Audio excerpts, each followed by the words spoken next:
बहू और बुलेट। घर के बाहर फट फट फट की जोर से आवाज हुई। सीमा को लगा कि पटाखे फूट रहे हैं। वो डर के मारे घर से बाहर निकली। देखा तो सामने योगेश यानी कि पतिदेव एक बुलेट बाइक पर बैठे हैं। अरे डर गई क्या? बाइक लेकर आया हूँ तुम्हें घुमाने के लिए। सच में? मुझे लगा पटाखे फूट रहे हैं। अरे पटाखे भी फूटेंगे और मिठाई भी बटेगी। माँ को तो बुलाओ। माँ भी बाहर आ जाती है। अरे योगेश बेटा, इतनी जल्दी आ गया? और ये गाड़ी किसकी है? साहब की है? हाँ माँ, तुम्हारा बेटा साहब से कम है क्या? मेरी ही है। अरे बेटा, इतनी बड़ी गाड़ी ले ली, इससे तो तू घोड़ा ही ले लेता। महंगी पड़ी होगी ना? माँ महंगी सस्ती छोड़ो और मिठाई लाया हूँ, गांव में बंटवा दो। अरे बंटवा क्यों दो? पीछे बैठो, गांव में बांट कर आते हैं। सब खुश थे। योगेश गांव के बाहर एक कोयले की खदान में मजदूरी करता था। मेहनत और अकल से उसने वहां ठेकेदारी का काम सीख लिया और सूझबूझ से ठीक ठाक पैसा बनाने लगा। गांव में बात फैल गई कि योगेश के घर धमाका गाड़ी आई है। ऐसी गाड़ी पहले कभी किसी ने गांव में तो देखी नहीं थी। योगेश और माँ गाड़ी से वापस घर आ जाते हैं। बेटा, बाबूजी ऊपर से देख रहे होंगे और आशीर्वाद भी दे रहे होंगे तुझे। वो होते तो उनको भी घुमाता माँ। पूरे गांव में नाच नाच के मिठाई बांटने जाते। जैसे मैंने नाच नाच के बांटी थी जब वो अपने लिए एक साइकिल लेकर आए थे। बस बस, बाबूजी दो बात भी सुनाते कि फटफट वाली फटपटी ले आया। सीमा आगे कहती है, अपने लिए तो ये गाड़ी ले आए और मेरे लिए? अरे ये गाड़ी तुम्हारे लिए ही तो है। पक्का मेरे लिए है? अरे पक्का तुम्हारे लिए है। अगली सुबह जब योगेश सो रहा होता है तो उसे बाहर से गाड़ी की आवाज आती है। वो घबरा कर चिल्लाता है, चोर चोर, मेरी गाड़ी ले जा रहा है, चोर चोर। माँ भी जागती है और योगेश के साथ दरवाजे की तरफ भागती है। जैसे ही दोनों बाहर निकलते हैं तो देखते हैं कि सीमा गाड़ी चला रही है। अरे बहू, नाक कटवाओगी क्या? ये क्या कर रही हो? अरे गिर जाओगी, ये क्या कर रही हो तुम? सीमा गाड़ी को रोक कर कहती है, सारे गांव में घुमा लाई, कहीं नहीं गिरी। क्या? सारे गांव में घुमा लाई? अरे लोग क्या कहेंगे बहू? सोचा क्या एक बार? यही कहेंगे कि कितनी अच्छी गाड़ी है। अरे तुम्हारे बारे में। हाँ, कहेंगे ना कि देखो कितनी अच्छी गाड़ी पर बैठी है। बहू गाड़ी रखकर योगेश और सासू माँ के पास जाती है। तुमने कब गाड़ी चलाना सीखा? हमारे बाबूजी के पास पुरानी स्कूटर थी, सीख ली।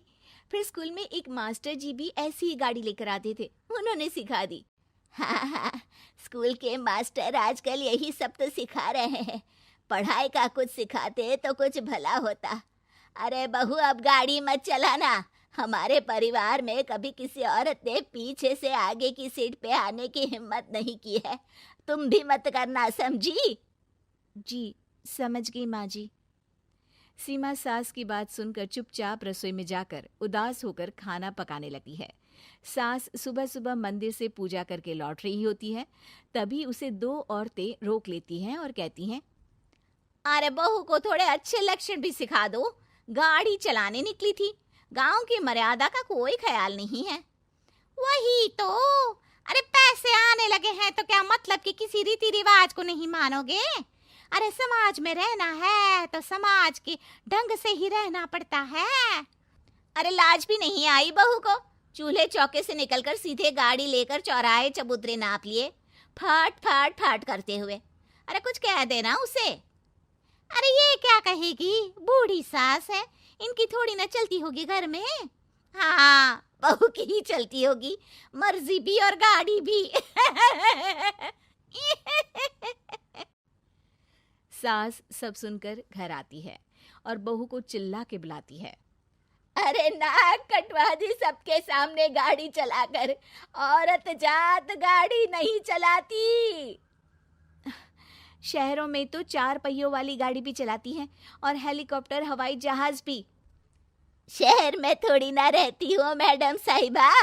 आज के बाद गाड़ी से ही नहीं, यूं भी निकलना बंद तुम्हारा घर से।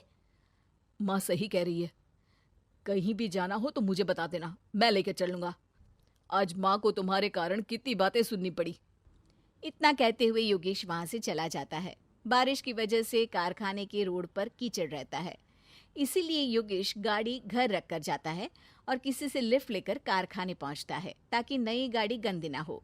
लेकिन शाम को इतनी तेज बारिश होती है कि उसे वापस आने का कोई साधन ही नहीं मिलता। बारिश बढ़ती जाती है, रात के 11 बज जाते हैं। रास्ते में एक नदी का ब्रिज है, अगर उस पर पानी आ गया तो योगेश कारखाने में ही फंस जाएगा। पूरी रात भूखे प्यासे बितानी पड़ेगी। घना अंधेरा, बिजली की कड़कड़ाहट और तेज बारिश। राजेश डर भी रहा था, ठंड से कांप भी रहा था। तभी उसे रोड से आती हुई एक रोशनी दिखती है। वो देखता है कि उसके सामने एक बाइक आकर खड़ी हुई है। वो ऊपर वाले को धन्यवाद देकर उस बाइक वाले आदमी की तरफ बढ़ता है, पर पास जाकर देखता है तो भौचक्का रह जाता है। सीमा, तुम यहाँ इतनी बारिश में गाड़ी पर? पहले बैठो तो, नदी ब्रिज पे आ जाएगी तो जाना मुश्किल हो जाएगा। योगेश गाड़ी के पीछे बैठता है। सीमा गाड़ी चला रही है। मैंने तो तुमको पहचाना ही नहीं। गाड़ी की आवाज तो पहचानी होगी ना। अरे पर मुझे नहीं पता था कि तुम आओगी। अच्छा किया कि तुम आ गई। माँ नहीं आने दे रही थी, पर हमेशा पति पत्नी की रक्षा थोड़ी ना करेगा, पत्नी को भी तो करनी चाहिए। योगेश को सुबह अपने किए पर पछतावा होता है। उसकी आंख में आंसू आ गए जो बारिश की बूंदों में बह गए थे। उसके बाद सीमा को सास ने और योगेश ने खुशी खुशी समाज की सीमा लांघने की मंजूरी दे दी। अब वो जहां भी जाती फट फट फट गाड़ी पे ही जाती। हमारे चैनल कुमार कहानी वाला पर लेटेस्ट वीडियो पाने के लिए अभी वीडियो को लाइक करें, चैनल को सब्सक्राइब करें और हमारे नोटिफिकेशन पाने के लिए बेल आइकन को ऑन करें।